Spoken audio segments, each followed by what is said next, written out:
ঢাকা থেকে বরিশালগামী প্রিন্স আওলাদ 10 নামের লঞ্চে ওঠেন ঝুমুর আক্তার নামের অন্তঃসত্ত্বা এক নারী। যাচ্ছিলেন বাবার বাড়ি বরিশাল সদর উপজেলার শোলনা গ্রামে। চলন্ত লঞ্চে হঠাৎই তার প্রসব বেদনা শুরু হয়। ব্যাকুল হয়ে লঞ্চে চিকিৎসক নার্স খুঁজতে থাকেন স্বজনরা। সহায়তায় এগিয়ে আসেন পল্লী চিকিৎসক এক যাত্রী। মায়ের কোল আলো করে এ সময় জন্ম নেয় এক নবজাতক। এ ঘটনায় খুশি হয়ে ওই পরিবারকে উপহার দেয় লঞ্চ কর্তৃপক্ষ।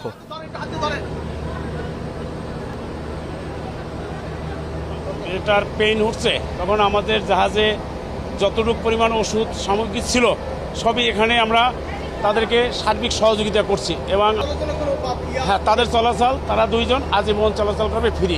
নবজাতক ও তার মা বাবাকে আজীবন লঞ্চের ডেকে ফ্রি যাতায়াতের ঘোষণাও দেয় লঞ্চ কর্তৃপক্ষ। তবে লঞ্চগুলোতে প্রাথমিক চিকিৎসা সেবা নিশ্চিতের দাবি জানান ওই পরিবার।